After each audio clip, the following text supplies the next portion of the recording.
How good is your memory? There are people called memory athletes, and they compete with each other doing incredible things.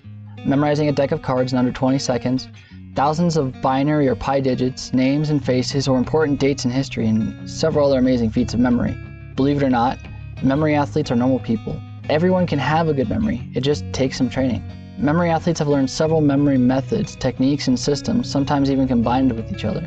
Most of these methods and systems of memory help people make connections with new information coming in and things that they already know. Let's take a look at one of the most common methods of memory. It's known as the method of Loki, or more commonly as the mind palace or memory palace. A lot of people have heard of it, but don't really know how it works.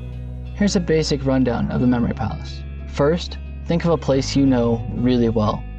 You can imagine yourself walking through, like the place you live or work. For this example, let's walk through this random lady's house I found looking for stock footage. Next, let's look at specific areas in her home that are easy to remember.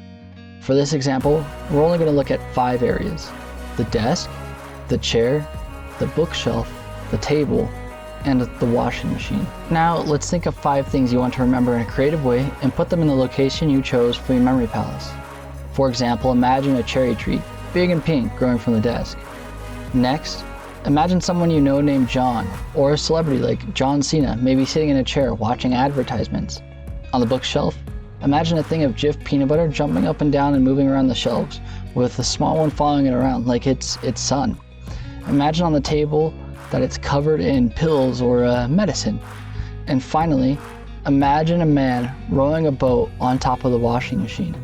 So, a pink cherry tree growing from the desk, John Cena watching advertisements on the chair, Jif and its peanut butter son following it around on the bookshelf, medicine on the table, and a man rowing a boat on the washing machine. Believe it or not, by remembering this, you can remember the first 5 presidents. The cherry tree might remind you of George Washington. John watching advertisements might remind you of John Adams. Jif and his peanut butter son might make you think of Jif and Son, which should be enough to remind you of Jefferson. Medicine on the table could remind you of Madison, and the man rowing on the washing machine might remind you of Monroe. You can change the images to whatever you want to help you remember who they are, or you can also change the location to what best suits you. This is a simple breakdown of the method of Loki, or memory palace, and what you can do with it. With a little bit of training, you can use it to remember so much more.